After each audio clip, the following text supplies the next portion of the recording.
Assalamualaikum warahmatullahi wabarakatuh, dan semangat, salam sehat buat kita semua. Semoga dimanapun berada tetap sehat, tetap jaga kesehatan dan semangat untuk belajar, karena yang namanya belajar itu seumur hidup.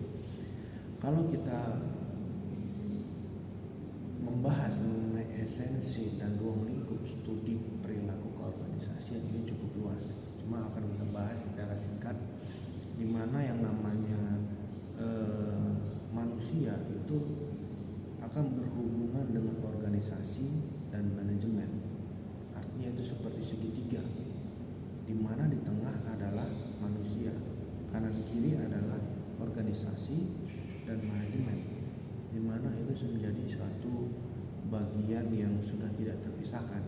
Kalau kita lihat manusia itu dianggap sebagai subjek bisa, objek juga bisa dalam suatu organisasi. Kenapa? Karena memang peran manusia bisa menjadi subjek, bisa menjadi objek dalam suatu organisasi. Kalau kita organisasi itu sendiri, itu apa? Sebagai alat bantu yang digunakan manusia untuk mencapai suatu goal atau tujuan. Seperti itu. Artinya organisasi ini juga penting bagi manusia. Bagaimana dia mencapai suatu tujuannya dengan menggunakan organisasi sebagai alatnya.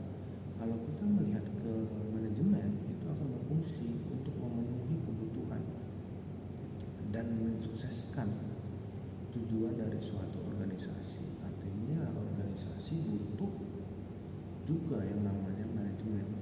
Untuk apa? Untuk mencapai suatu tujuan. Tujuan apa? Tujuan yang ingin dicapai oleh suatu perusahaan.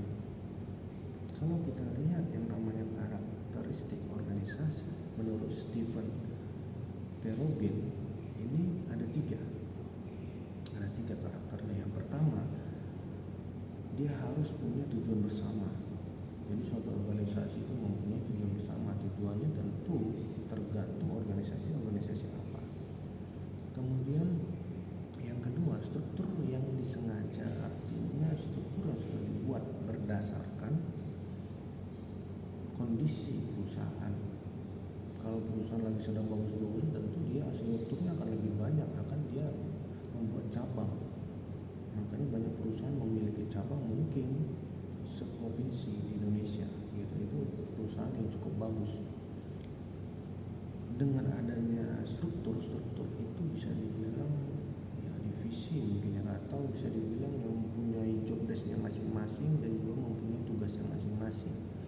Kalau kita karakter yang ketiga, jadi tadi ada tiga tujuan bersama, struktur yang disengaja, dan juga orang atau people. Orang atau people juga menjadi bagian yang penting dalam karakteristik suatu organisasi. Kalau tidak ada orangnya, bagaimana suatu organisasi bisa berjalan dengan baik? Kalau kita lihat jenis-jenis organisasi, ini terkadang yang kita hanya melihat satu, padahal ini dua. Yang pertama, organisasi berorientasi pada ekonomi, atau sering disebut orang adalah organisasi berorientasi pada laba. Kalau yang kedua, itu organisasi yang tidak berorientasi pada ekonomi, atau orang sering menyebutnya organisasi nirlaba.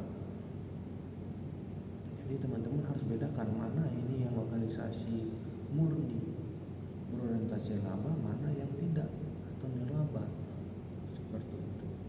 Contohnya misalnya kalau organisasi yang berorientasi pada laba, manufaktur, kemudian ada juga yang tidak atau nirlaba. Nirlaba itu contohnya seperti misalkan lingkungan, Greenpeace ada, kemudian WWF. Artinya mereka tidak mementingkan yang namanya keuntungan, tidak mengincar laba. Saya kira masih banyak yang akan kita bahas terkait esensi dan ruang lingkup studi perilaku keorganisasian. Demikian, wassalamualaikum warahmatullahi wabarakatuh.